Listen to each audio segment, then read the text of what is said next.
Hello and welcome to the West Ham Breakdown with me, Jack Elderton, and my mate Cal Goodall. After another week with another win, a win that we didn't see together though, extending, obviously minus the Newcastle game, extending the streak by another week. How was your weekend? You missed out on a humdinger in the end. It didn't feel that way for the first half an hour or so. Yeah, well, I watched it back on Sunday, and I'm not sure I missed out on a particularly high quality game, but maybe high scoring. No offense, lads. But yeah, no, good weekend actually. I spent Saturday morning recovering from a 5 a.m. finish as I was DJing to raise money for Calm, which for long-term listeners, everyone will know who they are because we raised money for them in September. And yeah, did a 2.5 hour progressive house set, which was good fun. And then, what more would you want to do the following day than go and watch a 3-hour, 5-minute film, which is what I ended up doing at 5 o'clock. Went to watch Stanley Kubrick's Barry Lyndon at the Prince Charles Cinema in Leicester Square. Was very good. Not something I would ordinarily reach for. Big fan of Kubrick. Not such a big fan of period pieces. But yeah, was captivated throughout, which I'm sure you were at the London Stadium a few hours before. Yeah, glad to see Prince Charles sticking around. Yeah. Obviously, really lovely cinema to go to in London. Back to the football, and yeah, I mean, in a way, I'm a little bit jealous of your missing it because it was, from a West Ham perspective, despite winning, a little bit tough to get through. We weren't the easiest on the eye. From a West Ham perspective this season. There were some good things from Burnley in there, and we're going to come on to later in the podcast how much of this was us, how much of it was Burnley. Obviously, there's some big mistakes that Burnley made on our goals, particularly on the two in the second half. So we're going to talk about that. We'll also talk about tactical changes that came in the second half. We spoke a little bit about this last week, but what we do to shore up a lead when we do get ahead, how we deal with and obviously, I think this is going to change when we come back from the international break, but dealing with just having the one striker available in Wilson and what our options are in those situations. Of course, another fantastic cameo off the bench for box disruption and ultimate, involvement in goals from Thomas Souček. We'll talk about centre-back performance. We will talk about Mateus Fernandes and lots more in the rest of this podcast. If you want to go into more depth on individual performances and catch whatever we do over the international break, I'm sure there's going to be lots, including quiz and other bits that we'll be doing over on Patreon. And join us over there, patreon.com/Analytics United. You can get a free trial before you sign up. But let's get into it.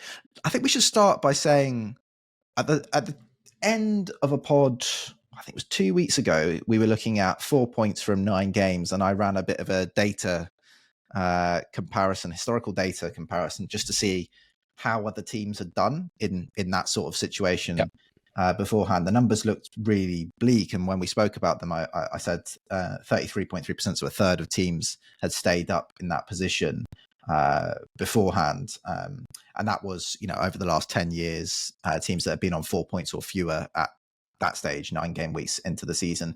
Some of the data was a little bit different. If you moved it around, if you went back across 20 years, it was slightly better at 36%, but still very similar to that sort of 1/3 number.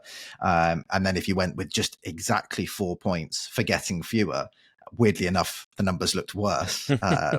And it was 20% or 25% or 26% of teams that were staying up. And yeah, it looked pretty rough between 32 and 33 points with the average finish at game week 9 when we were on 4 points, looking at previous examples. 2 game weeks later, 2 massive wins later, vital results, and the numbers look way better.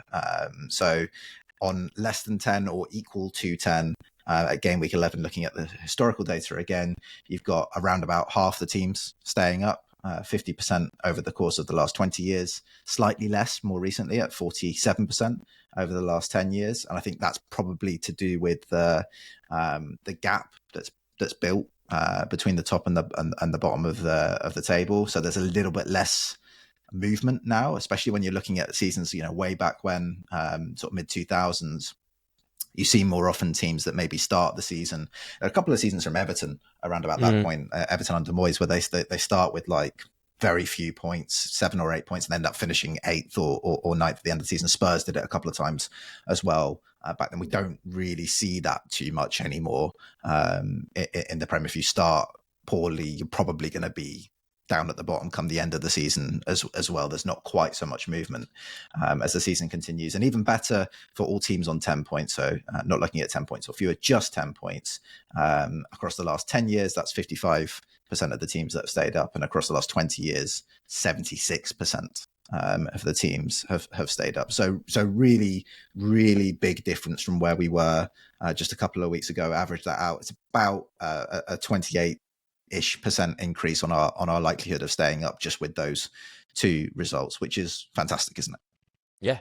Yeah, steps in the right direction. And I think also if you zoom out and look at some of the teams around us, I think we can feel some relief. If you look at Leeds are the obvious one. I think struggled recently, failed to beat the teams around us, lost to Forest, lost to Burnley, drew to Newcastle, lost to Fulham, all the teams down there, whereas obviously we've picked up wins against Forest, we've beat Burnley, we've beat Newcastle, so the games that we need to win, it's really promising to see still relatively early on in Nuno's tenure in terms of how much time he's had on the training ground and how much disruption there's been, to see us picking up scrapping, really. I think this game's a perfect example of a bit of a scrappy result, but sadly we're involved down there, and scrappy results are what you need to keep your head above the parapet and keep it above. Yeah, that works. Put it above the parapet, keep it above the parapet, which is something with the parapet. Just keep the confidence going and people will believe it. But yeah, ultimately pleasing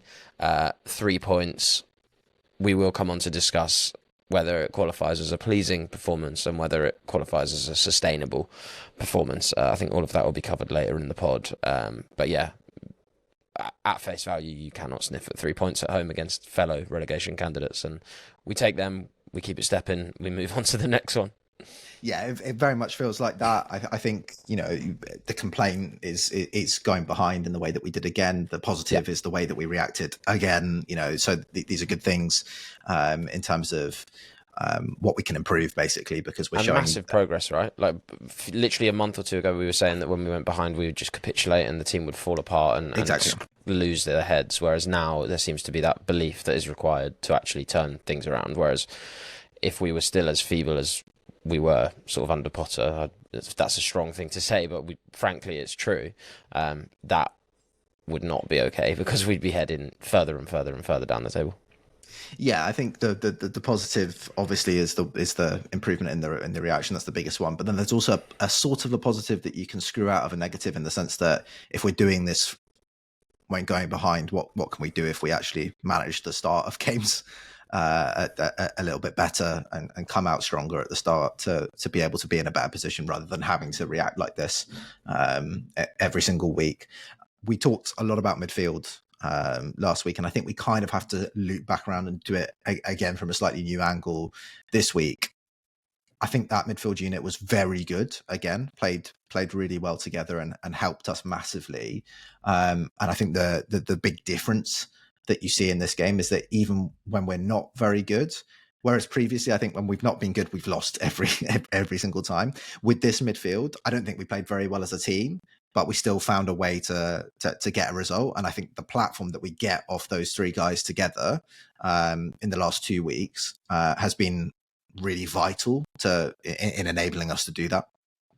Yeah, and I come back to that scrapping element. I know that's such a sort of grim way to it's not the most tactically savvy or exciting, but it was what was missing for such a large portion of the beginning of this season, was that when games sort of spiraled out into scrappier matches where the quality was perhaps a bit lower, and in fact it just became a physical sort of battle, particularly in the middle of the park, that's when we just fell away, because we just weren't able to compete, whether it was for speed reasons or whether it was for strength reasons or whether it was for tenacity reasons, all of the above. We seem to lose. And I think additionally also just like technical quality that you're able to show in different moments as well, because what I think is also worth referencing here is it's not just that we get more speed. It's not that we get more tenacity. Tenacity is a hard one to kind of sum up. I think it's more that, you know, their ability at the moment, these younger guys, their ability to cover the ground and do it at pace is better than some of the older players that had been in the team previously. And I don't think it's for want of trying, you know, that the older guys. Guido certainly. Guido was happily to be tenacious, I suppose, but. So, there's that side of things, but then there's also kind of what can you do consistently throughout the match in order to find ways to progress, to combine, to arrive in positive situations higher up the pitch. I feel like with the previous blends that we had, it kind of necessitated perfection because you had such a limited level of consistent physical and technical execution that you had to be perfect throughout the whole game, because the midfield that we had was probably only going to get us into a positive situation around the final third a few times in a game. So defensively, we had to be absolutely perfect in order to be able to sustain decent performance and get good results. Whereas here, I feel like, you know, there are moments where we get it horribly wrong, right? In this game, there are moments where players make big mistakes. You know, Paquetá didn't have his best game, and we'll talk about that more on extra time. But with that, we managed to arrive in good situations so often throughout the match that even with poor execution, you know, also I think the front line could have had better games, and we'll talk about those more on extra time. The volume of which we're arriving in positive situations helps us do that, and I think, you know, we usually try and keep all the individual performance for extra time. We do have to talk about Mateus Fernandes in a little bit more detail on the main pod, because that's him, really. He's made a ginormous difference over the last 2 games, plus his sub cameo against Leeds, where we've kind of seen him hit the level that I think you and I saw from him in the back end of last season at Southampton. The level that made us excited about getting him in, the level that meant that he cost the amount that he did to get him out of Southampton. Across all areas, really, he's been frankly exceptional in the last couple of game weeks, and this was probably the best individual performance I've seen from a West Ham player this season. It was top. Yeah, 100% agree. I think he's been the best player. Yeah, since he's been playing regularly. I think this was our biggest frustration, certainly mine, and I'm sure I can speak for you, is when we were seeing him getting sort of moved around into various different positions, and there was I think we both had an understanding as to why Ward-Prowse was getting picked, but I think we also both believed that Fernandes we're going with, I think, Fernandes was capable of doing the stuff that Ward-Prowse was doing and some, and I think we're starting to see that. I mean, this game is a prime example, right? What is Ward-Prowse good for? Why do you put him in the team? Retention, because he's secure in possession. In this game, Fernandes misses 1 pass out of over 50. He's got 70-something touches on the ball. Something else that you want Ward-Prowse for. Comes, receives the ball. Yeah, he might just bounce it back to you, but he's keeping things ticking over. Also, what we get from Fernandes in this game is 0.28 XA. Brilliant. So you're getting the upside in the final third, as well as the retention stuff, as well as the security stuff. For as long as this continues, he's an absolute no-brainer. Maybe the first person I put in the starting 11 week in, week out at the minute, because the way that he's been able to just completely transform the midfield, and that's just the in-possession side of stuff as well. I think I used the word tenacity earlier. I mean, that's probably a little bit short-changing Fernandes, really, because there's a lot of sort of anticipation and ability to actually just sniff out the danger and arrive at the right time, similar to Potts, actually, one of his big strengths, which I think combined has been a massive leap for this midfield. But yeah, the sort of offering that he brings in terms of his out of possession work is miles beyond, in my opinion, Ward-Prowse. Not because Ward-Prowse was especially bad or a massive negative, but I think a lot of the times he kind of just got bypassed in midfield, whereas I feel like Fernandes is definitely going to get involved more and sort of just break up play. Even if he doesn't win it, he's going to slow the opposition down, so they can't just kind of breeze through you quite as easily. He might just sort of stand there as a wall, stretch his leg out. We see it a few times in the game. He stretches the leg out. He doesn't necessarily win the duel, but in the moment, he's like added 3 or 4 seconds, and the defence have been able to actually get back behind and set up, and we're defending from a much more favourable position, which means in theory, maybe it wasn't in practice in this game, but we are better prepared to defend crosses and position ourselves better. Obviously, that relies on your defenders contesting the duels effectively, which is another case altogether. But yeah, I've been hugely impressed, and I'm really excited because I actually think there's more to come as well. I keep seeing moments where he picks up the ball. The Newcastle game was the obvious one, but it happened a few times in this game as well, where he's sort of on the edge of the box, and I'm like, ooh, I can't wait for the day that you just decide to line one up and ping it into the top corner, because it can happen. And again, that's because of his appreciation of space, the way that he can get into the channels, the way that he can get into the pockets, and just be there. And as long as he gets the ball played to him at the right moment, things will start to happen. I've no doubt of it. Yeah, I think the biggest thing for me is his ability to sense the most dangerous space to be in on the pitch is so far beyond anyone else really in the team.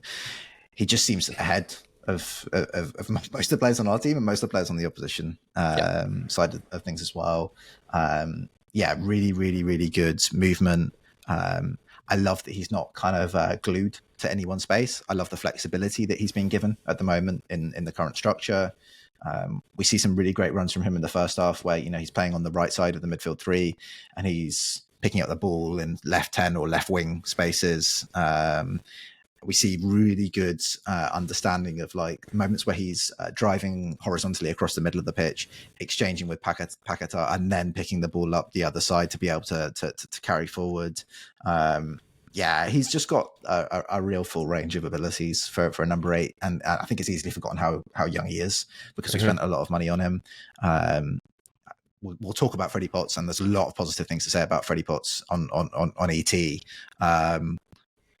Fernandes is younger, and at the moment is playing very, very well for a player his age. So it's an exciting thing from the perspective of, obviously this season, the focus is on how can we stay in the league and scrapping to stay in the league.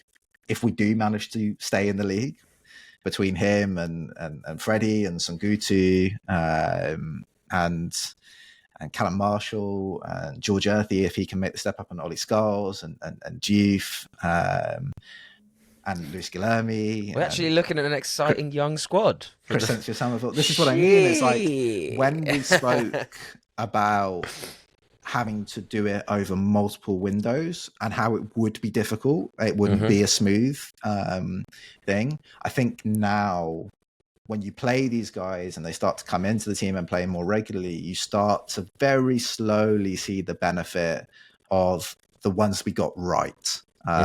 In previous windows, the ones we got right in terms of helping promote younger players from our academy through into the senior team. You think about Caelan Casey. I know he came out of the Swansea team in the last game, but's had a couple of good appearances recently at Swansea. Aridias Golombekis, who is getting rave reviews out of the academy at the moment. Kante, who's done very well for the academy this season. Lewis Orford, who I'd love to see play more regularly than he has done this season, but player I absolutely love and think is super, super talented. If we can stick with it and get through this, then you're a couple of windows with good decisions now away from beginning to turn the corner, not turning the corner, but beginning to turn the corner into that new feeling of kind of like, okay, I can see a new young core developing that can be the bedrock of a good team going forward. So that's really exciting. That's something to be super excited about going forward. Now, usually in the middle of the show, we talk mostly about tactics, and I think today it's going to be a bit of a blend of kind of tactical chat, but also conversation about control and reflecting what the game felt like beyond the result. Happy with the result, happy with financial performance, happy with the mid-platform the midfield gives us in this game.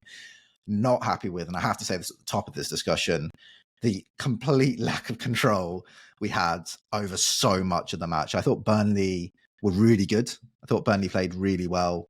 I thought they made key mistakes in big moments that undermined all the positive work that they did. But I think for much of the first half, you'd have to say Burnley were the better side. For quite a lot of the second half, you'd have to say Burnley were the better side. They don't finish the first half well. They don't finish the second half particularly well, and had a mini revival late in sort of stoppage time after the third goal. But before that, the sort of last 10, 15 minutes of normal time was not good from Burnley's perspective.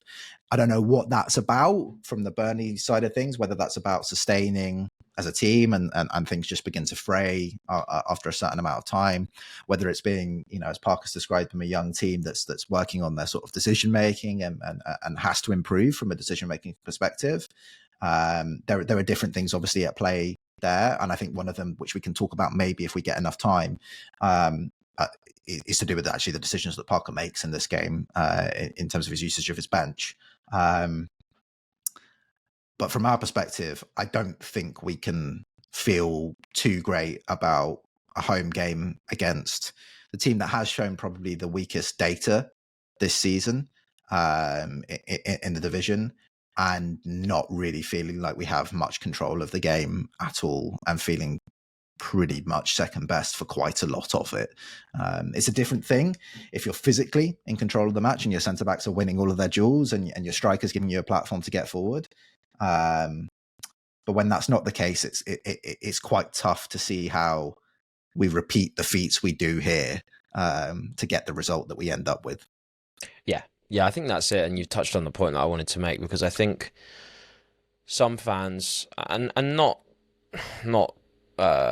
wrongly, I should add, like some fans will feel as though a home game against a team that are, in theory, that poor in terms of the data and in terms of what the expectations are this season of Burnley from fans outside of Burnley. Albeit with some very good players that have done some really good things this season, that have been competitive in games, that showed against us that they can play really well. I think from an individual perspective, Josh Cullen, absolutely brilliant. Axel Tuanzebe, fantastic. Maximilian Stev was brilliant as well. Leslie Chukwu had a very good game. They've got good talent in the group. Yeah, 100%. And actually, Florentino, who I don't think you mentioned in that run of names, I thought had a really good game. And yeah, he was a midfielder that I don't understand how quite he's ended up in Burnley, but that's a different story entirely. Perhaps the kind of wild variation in actions that I think we see in this game, where it's like one or two things that like blow you away, and then the next two things are like, Exactly that. How did you make that decision then? Exactly that. But yeah, the point I wanted to make is that I think a lot of fans will have wanted to see us maybe have more control. Definitely more control, more possession, really, at home against Burnley. But I would argue that I would have been comfortable with the amount of possession that we had in this game had we contested and been in control, as you have rightly flagged, from a physical standpoint. If I didn't feel threatened by Burnley, I don't mind them having the ball if I don't think that they're going to be able to do much with it. And if I think we're going to be able to defend whatever they throw at us, which, when you look at the underlying data for Burnley this season with regards to how much XG they're able to create, how few shots they're able to create in a game, they're down in 19th and 20th for pretty much anything relating to shot creation, chance quality. That would have been the sort of grounds on which I would have felt that we should be competing and judging on. And I think we did massively underdeliver in that respect. There were large swathes of the game where I actually felt like we were under a considerable amount of threat and that something could go wrong at any moment. Well, and we had to make probably 5 all or nothing interventions, 1v1 duels or interceptions that stopped 1v1s with the keeper. Yeah. And it's great that we made those, but the likelihood of making all 4 or 5 of those again in the match, if it was replayed, very unlikely. Exactly that. And that's where I need to see improvement quickly, because obviously after the international break, we've got a much trickier run of games. And the one positive that I guess you could glean from it, even though it was a sort of underwhelming performance in that regard, is that unlike what we saw under Potter, I think there's clearly a intent from Nuno, which is, this is how we're going to play. It doesn't matter who we're going to come up against. We're going to train on this every week.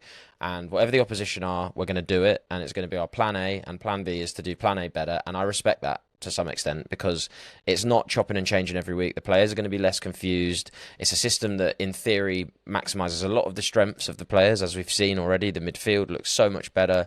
Bowen and Somerville are able to thrive in a system like this. In theory, your centre-backs, hopefully, can do the job because they are they have history of being able to do this once before. But yeah, I one think of them does. one of them does. Yeah, one of them definitely doesn't. But I just expect more for the money that we paid. But yeah, I think that's where I'm at. Is like I don't mind.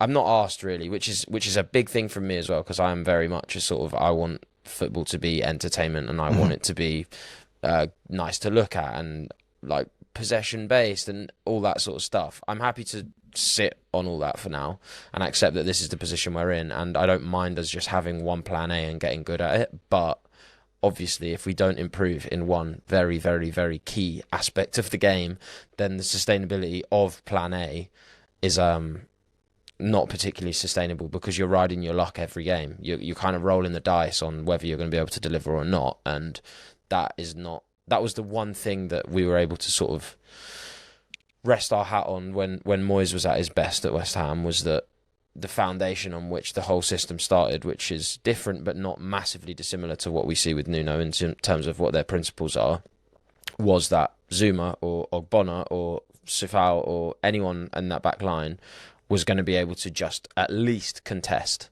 and put off the opposition striker. If they didn't win everything, they were going to make it bloody difficult. And I think at the minute, the problem is that for too many opposition attackers, it doesn't necessarily feel difficult. And I think we were fortunate in this game that Burnley, whilst they have got attackers that have been in decent form and actually overperforming this season, they didn't really capitalise on a lot of the sort of... It's such a cliche, isn't it? But the respect we showed them, really, we made it too easy for a team that really we should feel like we should be able to have the upper hand against. Yeah, I think final third for Burnley was more challenging than they would have wanted it to be in terms of from a creation point of view. They got into some really good situations, some really good crossing positions, and the delivery wasn't good enough.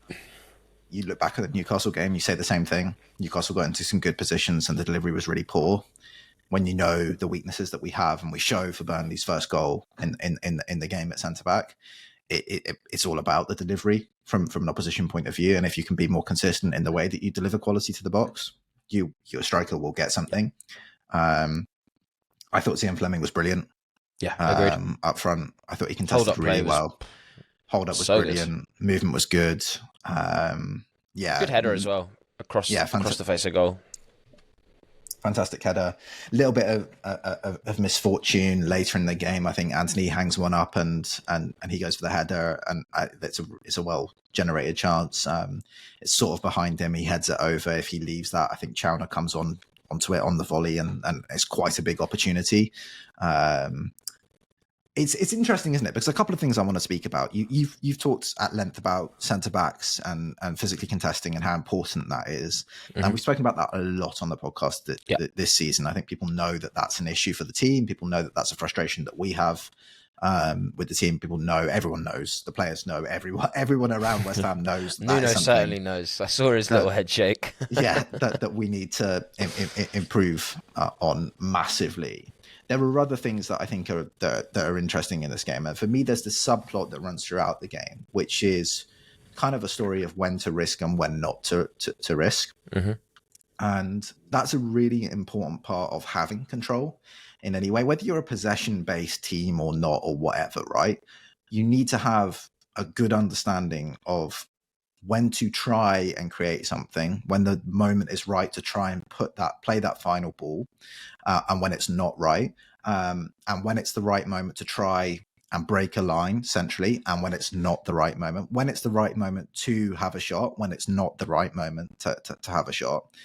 And I think Burnley, for the most part, for the first 30 minutes of the game, and then for about 25 minutes of the second half, put on a bit of a clinic of when to and when not to. I thought they were very good at understanding how to protect themselves when it comes to disabling the kind of counter-attacking threat that we carry with the way they move the ball. Parker spoke about how pleased he was with his team and how well they showed that, but also then how disappointed he was with what they did after they scored the first goal and late in the second half, where they kind of lost their control of that and they lost their ability to show that discipline with the ball.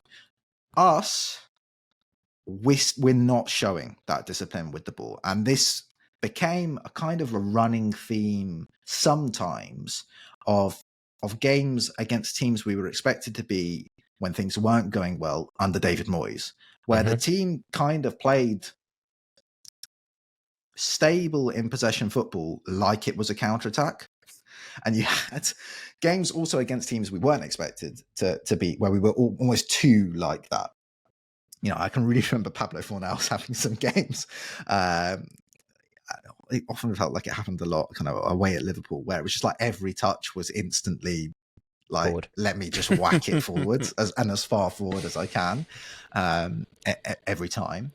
And it felt like in this game, we did an okay-ish job of kind of setting up our in possession shape, where we sort of regularly saw just the two centre backs, the full backs push a little bit higher up the pitch, the wingers come inside the pitch, and then we would see either three in front, which all three midfielders, or two in front and Fernandes kind of ahead, roaming in space. So I would, describe it loosely if we're trying to put it into sorts of numbers, which I would try and avoid anyway, but as kind of a 2-3-5.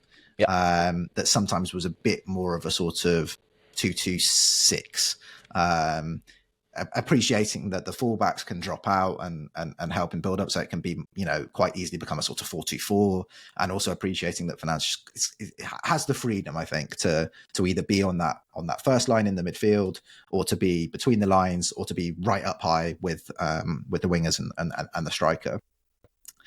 And I felt like throughout the first half, we established that shape, and Burnley, we know, have these weaknesses we spoke about on the preview. When they're overloaded, they can be a little bit too keen to kind of always have +1 on the back line, so they can get into these situations. Happened in the Wolves game a little bit too much, where they're just too many players on their back line, and then they end up with kind of an evacuated midfield, and then it becomes too easy to play centrally against them. So I like this idea of like, let's get bodies forward, let's overload them on the back line, and then it's just about how we arrive and how we progress, and being consistent in the way that we do that. And it's that last bit that we just did not do in the game at all. We consistently found the shape, played forward, and then lost it straight away, and over and over again invited the kind of situation that Burnley wanted, which actually wasn't to kind of counterattack us directly. They did that a couple of times in the game, and we were very fortunate that we managed to make big interventions. Jeef makes a really big intervention on one occasion in the second half. Kilman makes a really big intervention on one occasion in the first half. But actually invited the kind of situation where they just keep winning it and then get to settle on the ball and control the game from their perspective. And they were very risk averse. They were the opposite. When they arrived in the final third and when they progressed, they were very risk averse in the way that they did it. They didn't try and do anything particularly complicated or risky. It wasn't a lot of like 1v1 dribbling from Burnley players. There weren't a lot of really risky passes centrally. They kept it very simple in the middle of the pitch. They tried some of those big Walker Diags. One of them came off brilliantly, and they nearly generated, it would have been an amazing goal if that Walker Diag to Hartman, then first time cross had fallen for Fleming and gone in. But they had clear ideas about how they thought they could create, and they tried to create in those ways. We can't do that again. When we come into these games and we come back to other matches later in the season where we need to show control a little bit better, whether that be without the ball or with the ball, one thing that we absolutely cannot afford to do is, Jared Bowen particularly and Lucas Paquetá cannot receive the ball and lose it over and over and over again in bad positions where we end up, conceding potentially dangerous counters, but actually just not getting any of the sustained momentum that we should be generating against these sorts of teams. Well, it's only Bournemouth next, so it's not like they'll punish us. Nice and positive finish to the middle section of the podcast. If you want to join us on Patreon for the second half of the show, you can grab that at patreon.com/Analytics United. We'll do extra time and discuss each of the individual players. And there'll also be our migration from FM24 to the hellish, the negatively reviewed, the hated FM26, where we'll, of course, be testing our own tactics each week against the opposition.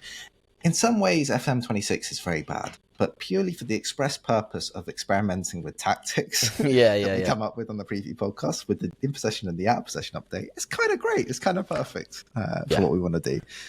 So Cal, you'll be working on that this week, right? And we'll keep running through the season. Also, we'll have the FPL show. That won't be this week, but it will be after the international break, where you can keep up with how Charlie is doing with his large man squad, where I think everyone has to be over 6 foot tall. We set it up as a joke, and Charlie's turned out to be really, really good. The DEF CON meta has worked out really well for Big Man FC. So lots of stuff coming on Patreon, patreon.com/analyticsunited if you want to get involved. And on to the back end of the podcast, where I'm starting with Thomas Souček. There's no other place I can start. He's done it again, and I'm starting to feel quite confused about what position this man is going to play for the remainder of this season. I don't think it matters. His position is impact. That's his position. That is where he plays now. He plays wherever we need him to play, and he'll do a decent job of it. And that is an incredibly invaluable person to have in the squad. Really big impact again. Obviously, the midfield changes somewhat when you come. Just the way you play changes somewhat when you come on, because obviously there are limitations to his game that you have to build around, really. But once you accept that, and you start to lean into the way that you probably want to play with Souček, and if you do it well, then it's very, very difficult to defend against him, really, because he forces... You end up with numerical advantages, right? Because the way he bombs forward can overload a defence. We even see him pick up the ball in midfield and carry and get a shot off in this one. Yeah, this is what I was going to say. Love it. I don't think I had any expectation of him ever coming on in a game and carrying that far, unleashing a shot that forces a goal. Obviously, it's a big Martin Dubravka mistake. 2 big mistakes, Bad really. Bad day for Dubravka, innit? Bad day to be Martin. Yeah, I mean, Dubravka, big mistakes on the 2 goals. Kyle Walker as well, who had a really good day from an in-possession point of view for Burnley. I thought he was... Progression into the final third was unbelievable. Yeah, and like drifting into midfield. His decisions were really good. He helped them arrive in really positive situations. His ball in for Florentino, big chance just after we got ahead, was magnificent. Back post defending though. Woof. Yeah, big woof. Proper sleepy one. From him. Look, Souček really good off the bench. Individual performance will come to. I think there's some out possession concerns again that we have to speak about. But the big thing is impact, which he has again for us in this game. I'm not sure where this question of like strikers and who's the best striker is going, and we'll explore that again also on extra time in more detail. But it is really nice to have someone who comes on and is a box disruptor, can win an aerial for you, can arrive quickest in the box when things drop. It's great. It's a big help, and he's been crucial over these last 2 games. It's been crucial to both victories. Then we have the sort of go 5-4-1. Take all the attackers off and bring Igor and Walker-Peters subs again. What do you think of what do you make of this? Because I said last week I don't care about I was talking about on Q&A, which is again another Patreon show. I don't care about 5-4-1, 4-5, whatever, right? Whatever the best way to get through the rest of the game, fine. And sometimes going to a 5 is a really nice way of making sure that it's very difficult to be overloaded. 5-4 is really good because in a way it's very, very difficult for the opposition to ever overload your backline. My question for me is a little bit less over Igor and a little bit more over Kyle Walker-Peters. Why does he keep coming on the left wing? I don't really get it. I know he scored, but... Wait, what's that all about? And there's the situation that leads to their goal where, offside's not a thing because Kyle Walker-Peters is left wing, but no, actually, he's behind the entire back line. He's like 5 yards behind the entire back line. Yeah, it's bizarre, isn't it? It's bizarre. It's one of those sort of... It's kind of a football managery. I know we've just plugged the football manager, but it is kind of a football managery sub where I'm like, it's a cup final.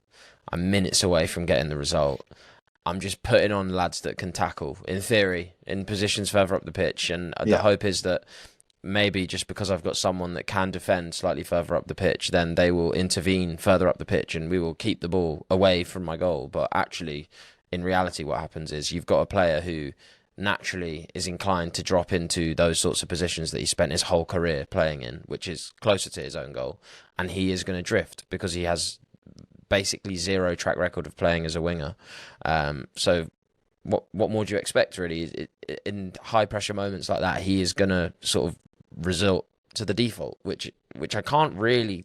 Obviously, you can criticise him because he's been sent on to do a job and he's not probably done the job that Nuno's asked him to do. But also, I'm always going to defend the player if they're not being necessarily put into a position that I consider to be favourable for them. So it's a bit of both, really. I don't personally want to see it continue that much. I understand the logic behind the 5-4-1, but again, and I hope this will come because I think we have seen that he's willing to bed in youngsters. But when you've got Guilherme on the bench and you want to put someone in a winger role, why not just put him on and just get him to do it? I don't see the logic apart from the fact that you're playing a defensive style of football and therefore you think a defender would be better than the attacker. But also transitional threat, if we pick up the ball and Guilherme gets the ball out wide to feet, he will run the length of the pitch. He is rapid. He can dribble past players. We've seen him do it before. There was a moment, I can't remember who it was against last season, but we were in a very similar predicament and we were defending quite deep. And I remember Guilherme nutmegging someone on the halfway line and starting a counter. That's the sort of thing that, as good as Walker-Peters is, and as you say, he goes on to score. That's great. He's crashing the box and following it in and that's he's really good on that moment, right? He chases him brilliantly, anticipates what's going to happen, and scores an important goal for us. So that, as much as this sounds like us going, "Oh, Kyle Walker-Peters is coming on the left wing again," and we're pissed off about it. He's played a really important role in us winning the game. So massively so. Although I suppose the caveat is that Bowen was also there and would have poked it in. So is there much need for Walker-Peters? Let's not talk about that. No, just from a structural point of view, I know it's obviously positive that he scored, but I'm just structurally, it's going in. It's going in regardless. But no, this is not me digging out Walker-Peters. I think he's been great since he came in. But I just think tactically, I think you have to remove yourself from the fact that he scored and actually think about whether there are better options that we could be doing. And I'll be lying if I said that I wouldn't have preferred to see someone else come on in his role. Yeah, can I just say, I think I understand it because when you're dealing with overloading and you're naturally thinking that, okay, we're going to go to a 5 and then I want my wide players to be able to help out if this gets worse. Yeah. The reason he ends up in the position he ends up in for the goal that they get back, which ultimately means nothing, is because Kyle Walker is in the front line at that point. And you're thinking about, okay, what situation do I care about more? Do I care about a potential break when we're winning 2-1 to go and seal it, which Kyle Walker-Peters shows any way that he can, have a positive impact in a moment where we get away at the other end of the pitch and scores a goal? Versus, do I care about a situation where it's still 2-1, Kyle Walker has crashed the back stick and Luis Guilherme's got to defend it, or Kyle Walker-Peters has got to defend it? And would I prefer Guilherme there to win a header at the back post, or Walker-Peters there to win a header at the back post? And from that perspective, I understand the logic of bringing Walker-Peters on. I think what I would like us to work on a little bit is, it's kind of like my concern about the shapes. Put that to one side. Whoever comes on, put to one side. Can we work on where they're going to be and actually being a little bit higher at the pitch so they don't invite the overload so consistently? So, can we have a bit more of an advanced starting position so we're not just defaulting to a 6 when we bring whoever comes on that left side in the 5-4-1 on? It naturally invites more pressure, and then you're actually under the cosh even more because you do just end up drifting into a constant state of having a back 6, which then it's like, okay, well, now we're just going to let them knock it about in front of us and just keep pinging balls into the box, whether that's crosses or low balls in, and eventually one of them will go in, as we see in this one. An attritional approach will eventually work if played for long enough. So I think it's about we just invite that a bit too much, right, when we do this. And like I say, it's not about the player, it's just about the approach, working with those players, whoever's going to come on, with Walker Peters, with I don't know, Guilherme, with whoever else is in the frame, to be able to come on in these situations and saying, let's just keep that starting position a little bit more advanced, so that we're not backing off a bit too much, creating a bit too much space and a bit too much pressure against us in these situations where we're trying to defend the lead. There are a couple of things I want to come on to right at the end, and I said if we got time I wanted to speak about it, so I suppose I'll finish with this, which is when you look at the way in which we equalize in the game, and then the way in which we get in the lead and score the third in the game. It's a very difficult question, and we've kind of skirted around it. But how much of that do you think is us doing things well, and how much of it do you think it's actually about Burnley? Because the point I wanted to speak about was about Scott Parker and usage of the bench, right? Because he talks a lot in the post-match press conference and his interviews about his players and being disappointed really in his players. There's a lot of blame laid on the players after this game from him, where it's individual errors. We need to be better. We need to have better decision-making in these moments. I think all of those things are true, because they make some absolutely shocking individual errors for the goals, and the decision making after they score can be so much better. I don't know what really happened to them after they scored. They went into a period of kind of like fancying themselves a bit too much. Oh, we're back at the top of the championship, we're better than everyone. And the first 30 minutes of like, let's not risk, let's not lose the ball in our own third. If we're going to go back to the keeper's going to go long, became keeper's going to pop it about, doing the little chip pass to Hartman, and Hartman's going to try and play through. We're going to do some dribbles on the edge of our own. But like, they started doing some mental shit that they weren't doing beforehand, that basically just invited us back into the game very, very easily. So I understand his frustrations from that side of things. But then later in the game, I think there's a temptation sometimes from managers, and I think Nuno will do a better job of this than someone like Lopetegui, and I think it's actually something that Moyes did very well. There's a temptation to think, I can impact this from the bench. Let me do something to help you. I'm going to make changes that are going to make this better. When sometimes there's an art to just sitting back and letting it happen and not changing too much. And in the second half, Burnley were not incredible, but they were in control, and they were pushing, and they were pushing a bit more, and then they were pushing a bit more, and they were creating a bit more, and getting into better situations, arriving in the final third. The first change I get, Chalner starts to risk a bit too much and loses the ball a bit too much, so he brings Bryn Larson on. But then just as the screw feels like it's beginning to turn, he takes Fleming and Ogachukwu off and puts Brozier and Hannibal on, which quality-wise, big upgrade in terms of how we can attack. We've got an actual out and out striker who's going to run the channels, make good runs, be proactive with his movement. Fleming's a little bit more of a hold up, he's a little bit less mobile, a little bit more stuck in the center of the pitch. Ogachukwu, great on the half turn, not going to lose the ball, but he is a sort of number 6 playing at number 10. Let's bring on a player who's produced some of the best creative moments for us this season, produced some of the best creative moments for us last season in Hannibal. I get it. I can impact, I can help us just push this over the line and get the goal. But he brings those guys on, and it all went Pete Tong straight away, because the balance that they had, that they so carefully crafted throughout that second half, just completely went. Hannibal starts saying, in the decisions where Ogochukwu's dropping into a midfield 3, I'm going to go and press because I want to win the ball earlier, and I want to help us continue to control the momentum and continue to dominate in this period of the game. Then Florentino is having to jump up behind him, and now there are gaps in the midfield, and now the basketball match that you so desperately wanted to avoid, you've just created it by what you've done from the bench. So that's my 2 cents on it. I think basically Burnley were slowly sort of driving towards a win in the end, or a draw. But if there was a team that was going to win it with the pattern that was developing in that second half, it looked to me like it was going to be Burnley. And then a few changes are made, and all of that was undone. And then you get the individual errors that lead to our goals. So I would say a lot of it is to do with Burnley. Even though we have some good individual performance, we've talked about Fernandes and stuff like that, I would say a lot of the reason we end up winners in this game is to do with the decisions that they make, both from the bench and on the pitch. Yeah, I'd completely agree with that. I suppose the positive spin on it is that a team can do all of that and give you all those opportunities, and you can fail to put them away, as many teams do.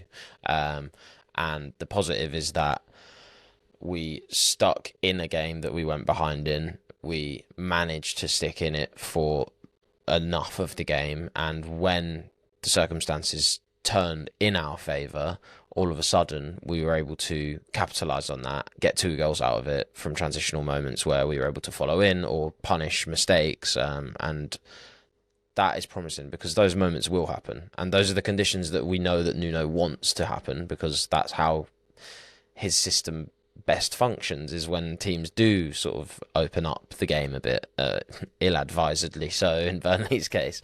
But based on the form that we've been in this season, there was nothing to say necessarily that we would actually be able to make anything of that, because we have been poor in moments like that previously. So whilst I do have concerns about how sustainable it is, I think there is some promise to take away from it, in that when those moments do come up, players like Bowen, players like Souček, players like Somerville, our midfield 3 that is newly formed and will hopefully continue to be effective, will be able to turn those moments into crucial moments rather than missed opportunities, which is definitely a step in the right direction.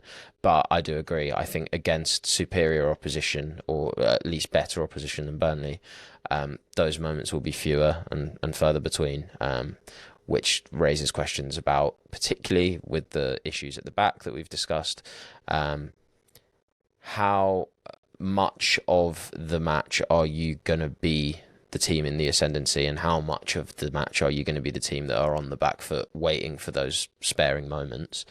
And if we're on the back foot for the large majority of the game, which chances are we probably are going to be in a lot of these games this season, and we don't have the solid foundations that we had under Moyes, just to go back there when we were playing a similar style at our best, then it does become difficult. But at least we're seeing the in possession side of it. For sure. I think the things for me are, in that situation again, how do we change the feel? And I think the difficult thing for us is there doesn't seem to be a natural option up front to stretch better in those situations, which might help us be a bit more effective in the sparing moments where we do get to break out, because up until 70, 75, Burnley are doing a good job of stopping us from really even being in the kinds of situations where we could break out. And then alternatively, it can be, what can we do to press better? And I think in this game we're quite passive for almost all of it. And again, I think that's to do with up front there isn't that player that can shoulder the kind of load out of possession to help us step up and be a bit more aggressive to try and change the feel a little bit in these situations where it's just kind of grinding towards an outcome that we don't want, and we're not finding a way to sort of change the momentum of the game at all. One of the things I would like to see explored in those moments where it's neutral, and I know Souček comes on and has the impact he does and does the things he does to help us get the win. Like I say, I think that's a lot to do with what Burnley do in terms of opening it up and creating the possibility for us to do that. One of the things I would like to see is maybe, can we try Bowen up front in those moments, bring Guilherme on the right wing, and just stretch a bit more when we get to break out, and also press a bit more. Maybe we can step up a little bit more in moments, harry a little bit more. It doesn't necessarily, I'm not necessarily saying that, okay, we go into like a full man press. That's not what I'm suggesting. But where before there's kind of no pressure on any of those players, can we just have someone who's at least doing the running to kind of harry someone? Because who knows, you might force an error and you might be able to win an interception. And with players like Potts and Magassa and Fernandes, you've got those players who, we saw it with Moyes. You weren't necessarily in a full-on press, but Antonio would go and chase something, a mistake is made, a pass is attempted through the centre of the pitch they wouldn't have attempted otherwise when they're not being rushed, and Rice was able to win it. We were able to counter and we were able to score a goal. And I think with the midfielders we have, we can do that a bit better now. And it's just about, can we have a bit more legs in those moments to try and harry the opposition a bit and at least cause some discomfort for them when they're in settled possession, which we weren't doing very much at all otherwise. So I think that's one of the things that I would like to see explored. And then I'm going to end on credit to Josh Cullen. Respect.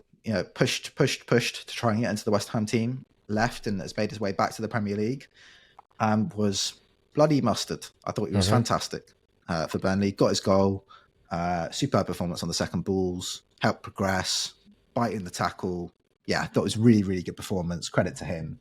It's really nice to see an ex-West Ham youth player. I don't like to see it against us, but it's really nice to see an ex-West Ham youth player doing so well and sort of proven enough people wrong to fight his way back into the Premier League and showing a game like this that actually he's a Premier League player. He's at home at this level. And that's that. Thank God for these 2 wins. I feel so much more relaxed. Yeah, literally.